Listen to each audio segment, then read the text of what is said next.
Hi అండి, నమస్తే. నేను మీ దేవి. వెల్కమ్ టు నాదే క్రియేషన్స్. ఈరోజు వీడియోలో మనం ఎంతో టేస్టీగా నోట్లో వేసుకోగానే గొంతులోకి సాఫ్ట్గా జారిపోయి ఆహా అనిపించే రుచితో బేసన్ రవ్వ లడ్డూని ఎలా ప్రిపేర్ చేసుకోవాలో చూద్దాం. ఇదైతే చాలా టేస్ట్గా ఉంటుంది. మరి ఇంటికి ఎవరు గెస్ట్లు వచ్చినా లేదా ఎవరికైనా స్వీట్ ఇవ్వాలన్నా కూడా ఇంట్లోనే ఉండే శనగపిండి ఇంకా గోధుమ రవ్వతో చాలా ఈజీగా తక్కువ టైంలో ఈ లడ్డూని మనం ప్రిపేర్ చేసేసుకోవచ్చు. మరి ఎంతో సాఫ్ట్గా టేస్టీగా ఉండే ఈ బేసన్ రవ్వ లడ్డూని ప్రిపేర్ చేసుకున్న సింపుల్ ప్రాసెస్ ఏంటో ఇప్పుడు వీడియోలో చూసేద్దాం. బేసన్ రవ్వ లడ్డు కోసం ముందుగా ఇలాగా మిక్సర్ జార్ తీసుకుని దాంట్లో 1 కప్పు పంచదారని యాడ్ చేసుకుని ఒక 4 యాలక్కాయలు కూడా వేసేసి మెత్తగా మిక్సీ పట్టేసుకోవాలి. అంటే మనం అన్నీ ఒకే కప్తో మెజర్ చేసుకోవాలి. ఈ కప్తో నేను పంచదారని కొలుచుకున్నాను. ఇలా మనకి పంచదార పౌడర్ అయితే రెడీ అయిపోయింది. ఇప్పుడు దీన్ని పక్కన పెట్టేసుకోండి. ఇప్పుడు స్టవ్ మీద ఇలా కడాయిని పెట్టుకుని దాంట్లో 2 టేబుల్ స్పూన్ల నెయ్యిని యాడ్ చేసుకోవాలి. నెయ్యి మొత్తం కరిగిన తర్వాత మనం ఏ కప్తో అయితే పంచదారని తీసుకున్నామో అదే కప్తో 1 కప్పు బొంబాయి రవ్వ, ఉప్మా రవ్వ అంటాం కదా, లో ఫ్లేమ్లోనే మంచి సువాసన వచ్చేంత వరకు ఫ్రై చేసేసుకోవాలి. ఇది చక్కగా ఫ్రై అయిపోయి మంచి అరోమా వస్తున్నప్పుడు ఈ రవ్వ మొత్తాన్ని ఒక బేసిన్లోకి ట్రాన్స్ఫర్ చేసేసుకుందాం. ఇప్పుడు కడాయిని మళ్ళీ స్టవ్ మీద పెట్టుకుని దాంట్లో ఒక 3 టేబుల్ స్పూన్ల వరకు నెయ్యిని యాడ్ చేసుకోండి.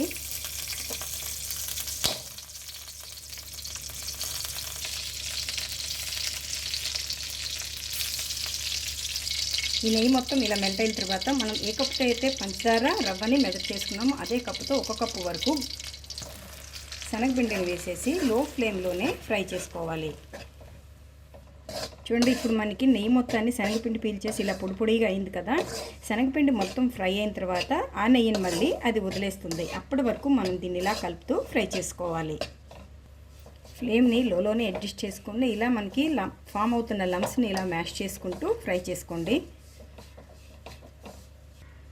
చూడండి, మనకి ఇది చక్కగా ఫ్రై అయిపోయింది కాబట్టి మళ్ళీ మనకి ఇలాగా పొడి పొడిగా అయిపోయిన శనగపిండి మళ్ళీ మనకి ఇలాగా ముద్దలా అయిపోతుంది. అలాగే కొద్దిగా కలర్ మారింది కదా. ఇప్పుడు స్టవ్ ఆఫ్ చేసేసుకొని దీన్ని కొద్దిగా కూల్ అవనిద్దాం. జస్ట్ ఫ్యూ సెకండ్స్ అయితే సరిపోతుంది. చూడండి, మనకి కొద్దిగా కూల్ అయింది ఫ్యూ సెకండ్స్ పాటు. ఇప్పుడు మనం ఫ్రై చేసి పెట్టుకున్న ఈ రవ్వని ఇందులో యాడ్ చేసేసుకుందాం. ఇప్పుడు ఒకసారి దీని అంతటిని మిక్స్ చేసుకోవాలి. మరీ చల్లారనివ్వద్దండి, ఎందుకంటే మరీ చల్లారిపోయిందంటే రవ్వ శనగపిండి అస్సలు మిక్స్ అవ్వవు. ఇలా మ్యాష్ చేసుకుంటూ మొత్తాన్ని బాగా మిక్స్ చేసుకోవాలి.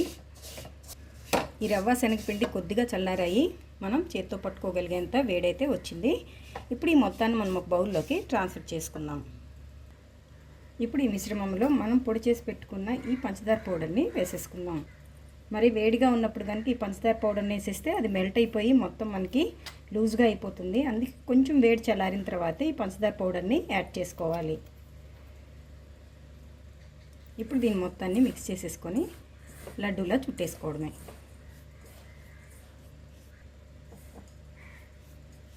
ఇలా మొత్తం కలిపేసుకున్న తర్వాత దీనిలో కొద్దిగా 1 టేబుల్ స్పూన్ వరకు నెయ్యిని వేసుకోండి.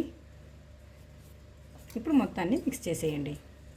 ఇలా రెడీ అయిపోయింది మనకి. ఇప్పుడు లడ్డూలా చుట్టేసుకుందాం. దీంట్లో నేనైతే ఏ డ్రై ఫ్రూట్స్ యాడ్ చేయలేదు. మీరు కావాలంటే డ్రై ఫ్రూట్స్ అయినా చిన్న ముక్కల్లా కట్ చేసుకుని యాడ్ చేసి లడ్డూలా చుట్టేసుకోండి. ఇంటికి ఎవరైనా సడన్గా గెస్ట్లు వచ్చినా లేదా ఎవరికైనా స్వీట్ ఇవ్వాల్సి వచ్చినా ఇలా చేసి తీసుకెళ్ళండి, చాలా మెచ్చుకుంటారు. అంతే, మనకి లడ్డు రెడీ అయిపోయింది. ఇలా మొత్తాన్ని చుట్టేసుకోవాలి. ఇలా అన్నిటినీ చుట్టేసుకుంటే నోట్లో వేసుకోగానే గొంతులోకి జారిపోయి ఆహా అనిపించే రుచితో మనకి బేసన్ రవ్వ లడ్డు అయితే రెడీ అయిపోయింది. ఇదైతే చాలా బాగుంటుంది. మీరు తప్పకుండా దీన్ని ఒకసారి ట్రై చేసి ఎలా వచ్చిందో నా కామెంట్ సెక్షన్లో తెలియచేయండి. అలాగే మరిన్ని టేస్టీ రెసిపీస్ కోసం నాదే క్రియేషన్స్ని సబ్స్క్రైబ్ చేసుకోండి. Thank you for watching.